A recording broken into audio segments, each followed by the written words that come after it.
March 17, 1945. Camp Forest, Tennessee. The transport truck lurches to a stop and Greta Hoffman's stomach clenches. Through the canvas flap she catches her first glimpse of American soil, rolling green hills dotted with white oak trees, their branches just beginning to bud with early spring leaves. The air smells different here. Clean. Wet earth and pine instead of the acrid smoke and concrete dust that had choked Berlin for months. She's 28 years old, a cartographer by training, and she has no idea what comes next. The other women in the truck are silent, their faces gray with exhaustion and fear. They've heard stories. Everyone has heard stories. About what happens to prisoners.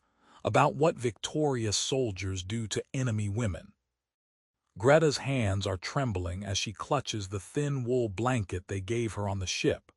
She hasn't eaten a full meal in 6 days. The fear sits in her throat like a stone.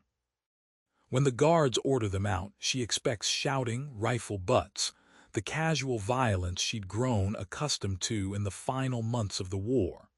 Instead, a young American soldier, barely 20, offers his hand to help her down from the truck.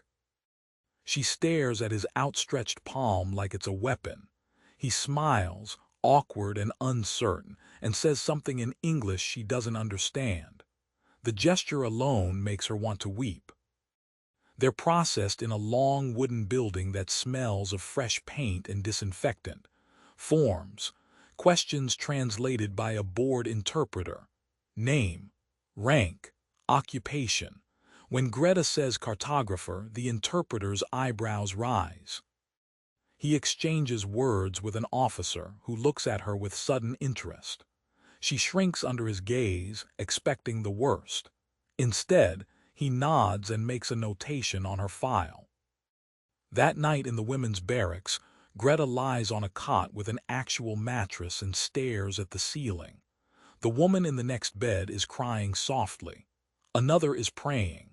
Someone near the door is being sick into a bucket.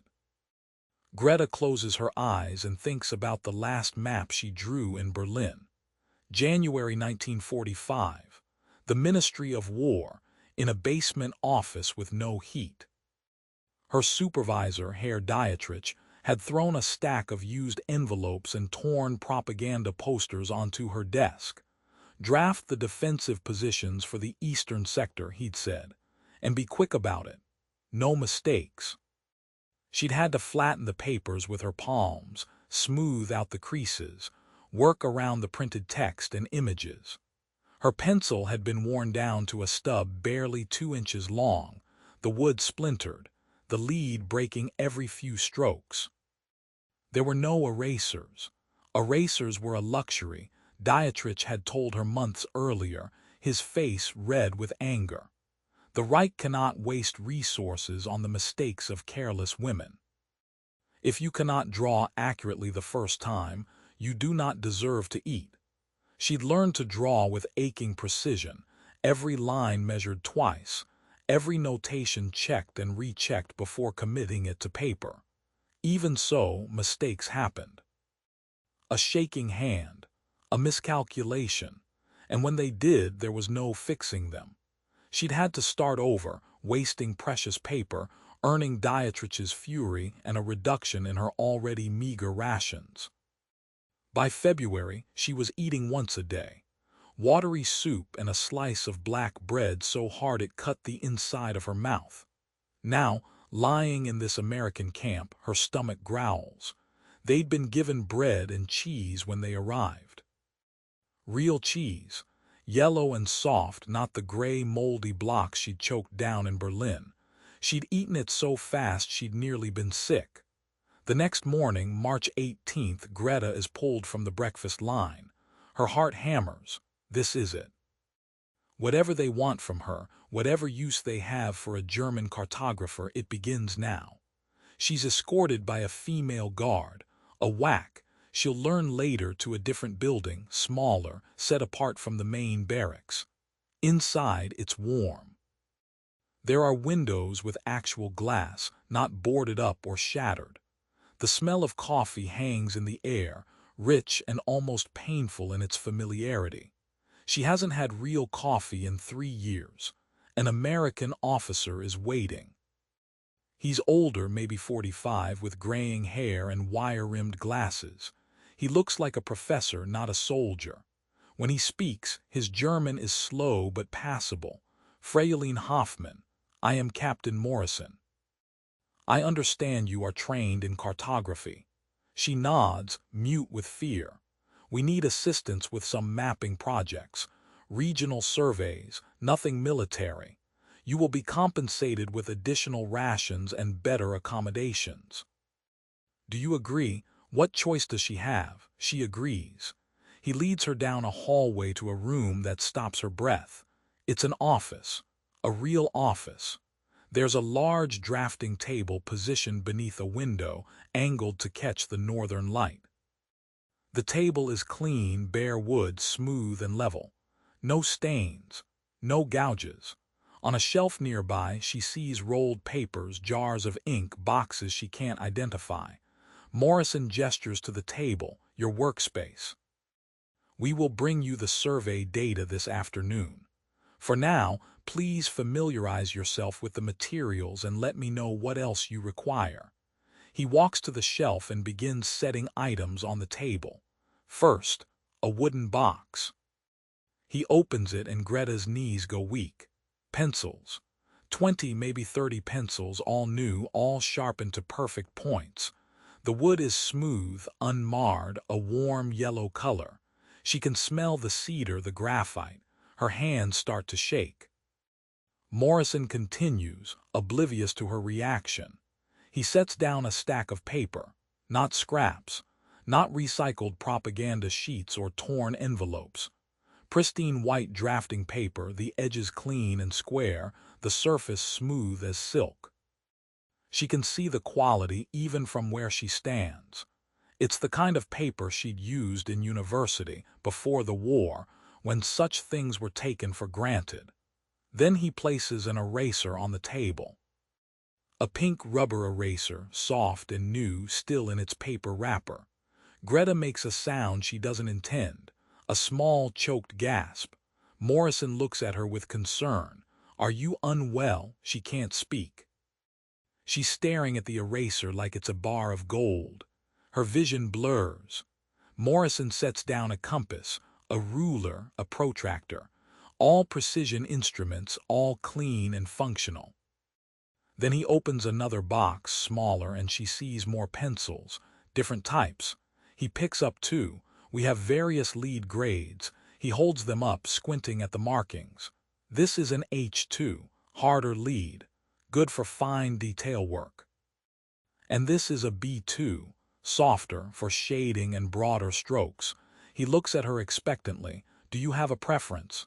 Which would you like me to order for you? That's when she breaks. It's not a gentle thing.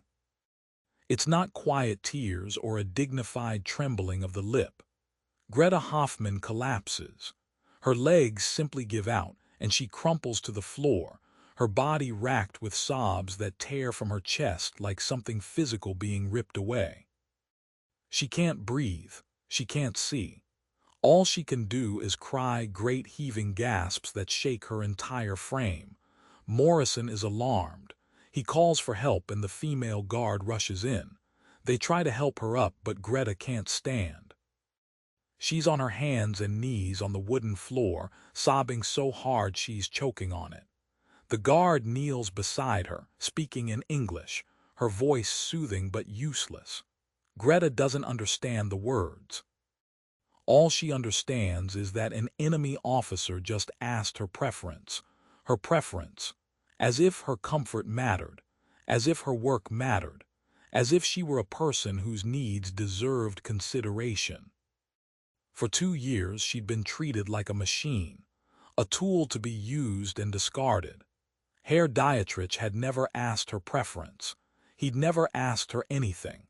He'd given orders and expected compliance, and when she'd failed to meet his impossible standards with her broken stubs and scrap paper, he'd punished her with hunger and contempt. She'd drawn maps that guided soldiers to their deaths, maps that marked defensive positions and artillery placements, and she'd done it on garbage, with tools that barely functioned, under threat of starvation. And now this American captain, this enemy, stands before her with a box of new pencils and asks which type she prefers. The kindness of it is unbearable. It breaks something inside her that's been holding together through sheer force of will. She thinks of the other cartographers in her department. Frau Weber, who'd gone half-blind from working in dim light with no proper lamp. Herr Schiller, who'd been sent to the front when he'd complained about the lack of supplies. Fräulein Kraus, who'd simply stopped coming to work one day, and no one had dared to ask why. They'd all suffered. They'd all made do with nothing, because the Reich demanded sacrifice, demanded perfection, and gave nothing in return but threats and hunger. Greta sobs into her hands, and the sound echoes in the small office. The guard rubs her back, murmuring things she doesn't understand. Morrison stands awkwardly nearby, clearly distressed and confused. Eventually, after what feels like hours but is probably only minutes, Greta's tears slow. She's empty, hollowed out. She sits back on her heels, her face wet, her eyes swollen. Morrison crouches down, his expression worried. Fräulein Hoffmann, are you injured? Are you ill? She shakes her head. She tries to speak, but her German fails her. How can she explain? How can she make him understand that his simple question has shattered her? Finally, she manages. The pencils, he frowns, the pencils. Are they not suitable? She almost laughs, but it comes out as another sob. They are perfect. He looks even more confused. Then why? Because. She swallows hard, her throat raw, because you asked. She sees the moment he begins to understand. His face changes, softens. He glances at the drafting table, at the supplies he's laid out, and then back at her. Slowly, carefully, he says, "You are not a prisoner here to be punished, Fräulein Hoffmann. You are a skilled professional whose expertise we need. You will be treated accordingly." The words are too much. She starts crying again, quieter this time, exhausted. The guard helps her to a chair, and Morrison brings her a cup of water. She drinks it slowly, her hand still shaking. When she's calmer, Morrison speaks again. "Take the day to rest. Tomorrow we will begin. And Fräulein," he pauses, "you may use as many erasers as you need." That night back in the barracks, Greta lies on her cot and stares at the ceiling again. But this time she's not afraid, she's something else. Angry, maybe, grieving. The woman in the next bed asks if she's all right. Greta tells her about the pencils, about the paper, about the eraser, about Captain Morrison asking her preference. The woman is silent for a long moment. Then she whispers, "They treat us better than our own did. It's not a question." It's a statement of fact, and the weight of it settles over both of them like a shroud. Over the following weeks, Greta works in that small office, drafting maps of Tennessee's topography for some regional survey project she doesn't fully understand. It's not military, it's not war, it's just maps. The work is almost meditative. She uses the pristine paper, the sharp pencils, the soft eraser. When she makes a mistake, and she does because perfection is impossible, she erases it. No punishment, no reduced rations, no screaming supervisor. Captain Morrison checks on her progress occasionally. He brings her tea sometimes, real tea with sugar. He asks questions about her technique, her training. He listens when she answers. He treats her like a colleague. One day in early April, he brings her a new assignment, a more complex map requiring detailed elevation work. He sets it on her table and says, "This one is challenging. Take your time. Do it right. If you need additional materials, let me know." She nods, examining the data. Then, almost without thinking, she says, "Captain Morrison." He pauses at the door. "Yes. Why do you treat us this way?" He considers the question because you are people. She wants to laugh at the simplicity of it because you are people, as if it were that obvious, as if it were that easy. He continues. And because good work requires good tools. You cannot expect quality from someone you have broken. It's a philosophy so foreign to everything she's known for the past 5 years that she can barely process it. In Berlin, the philosophy had been the opposite. Break them down, make them desperate, demand everything and give nothing, punish failure, ignore success. Morrison leaves and Greta sits at her drafting table, surrounded by tools and paper and light, and she realizes something that makes her chest ache. She's good at this. She's always been good at this. But for 2 years she's been too afraid, too hungry, too desperate to remember that she loved it once. Cartography, the precision of it. The way a blank page becomes a representation of the world. The satisfaction of a clean line, an accurate measurement, a map that helps someone find their way. The Reich had taken that from her. Had turned her skill into a weapon and her mistakes into sins. Had made her hate the very thing she'd once loved. But here, in this enemy camp, in this small office in Tennessee, she's beginning to remember. One afternoon in late April, she finishes a particularly complex elevation map. It's taken her 3 days and it's perfect. Every contour line is precise. Every notation is clear. She steps back and looks at it, and for the first time in years she feels pride. Morrison comes to inspect it. He studies the map for a long time, his expression unreadable. Then he looks at her and smiles. This is excellent work, Fräulein Hoffmann, truly excellent. She doesn't cry this time, but her eyes sting and she has to look away. Thank you, Captain. He rolls up the map carefully. I am submitting a request to have your rations upgraded further. You have earned it. After he leaves, Greta sits at her table and runs her fingers over the smooth wood. She picks up one of the pencils, a B2, her preferred grade now, and rolls it between her palms. The weight of it is familiar, comforting. She thinks about Herr Dietrich, about the cold basement office, about the scraps of paper and broken stubs. She thinks about the fear that had governed every stroke of her pencil, the terror of making a mistake, the gnawing hunger that had been her constant companion.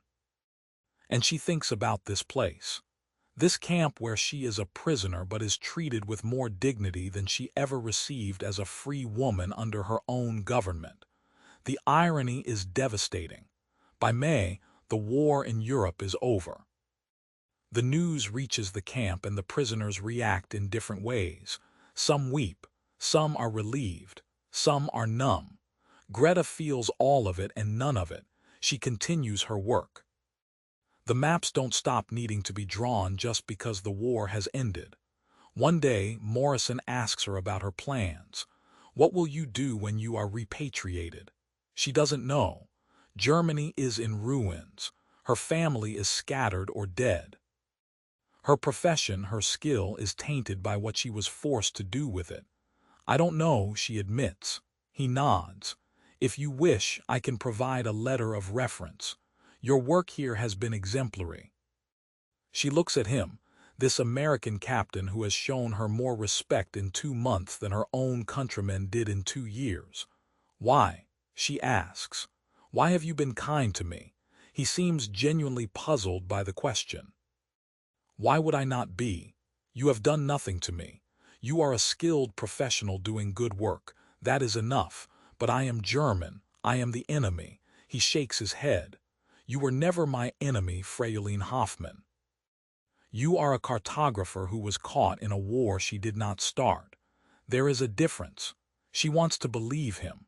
She wants to believe that there is a difference, that she is not complicit, that she is not guilty. But she knows better. She drew those maps. She helped them. She survived by serving the machine that devoured millions. Morrison seems to sense her thoughts. Survival is not a crime, he says quietly.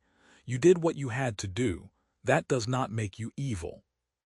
It makes you human. The words settle over her like a blanket, not absolution exactly, but something close. Understanding, maybe, or at least the possibility of it. In June, Greta is transferred to a different facility, one that houses prisoners awaiting repatriation.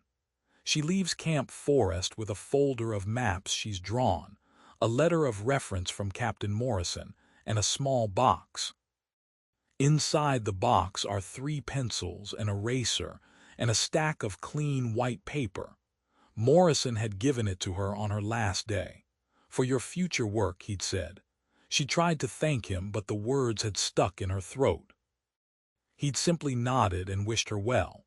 Now, sitting in a new barracks in a new camp, Greta opens the box and looks at the supplies. She picks up the eraser, still wrapped in its paper sleeve, and holds it in her palm. Such a small thing.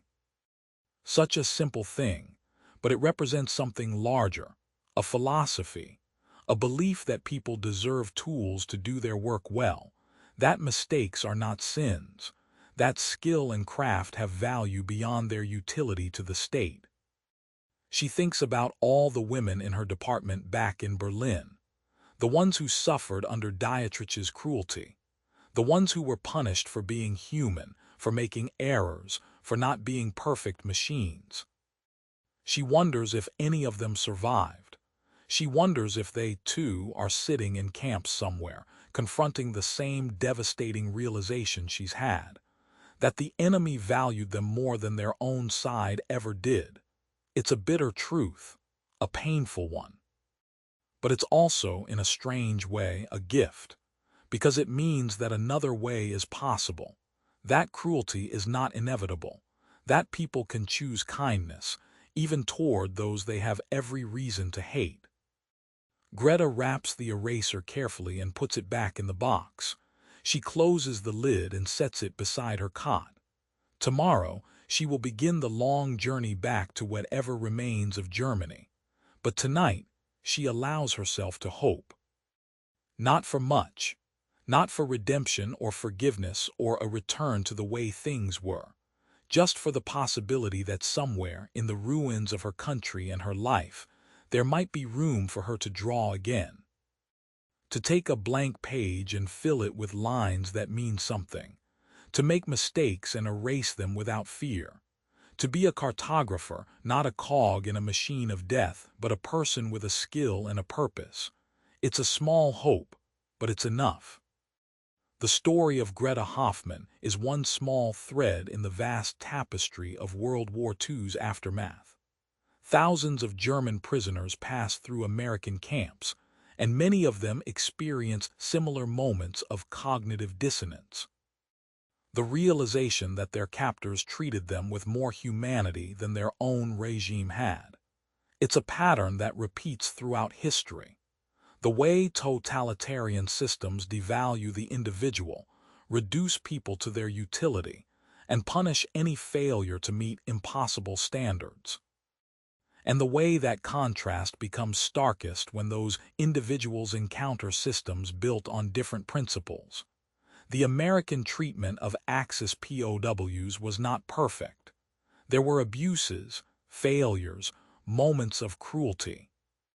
But the overall policy was one of adherence to the Geneva Conventions and a belief that prisoners retained their human dignity. For people like Greta, who had been ground down by a system that saw them as expendable, that difference was profound. She never forgot the day Captain Morrison asked her which pencils she preferred. It remained, for the rest of her life, the moment when she understood that she had been living in a nightmare and mistaking it for reality. That there were places in the world where a person's work was valued, where mistakes were not punished with starvation, where a simple question about preference was not a luxury but a basic acknowledgement of humanity. In the decades after the war, Greta rebuilt her life. She worked as a cartographer for various surveying companies, never returning to military work. She married, had children, grew old, but she kept that box.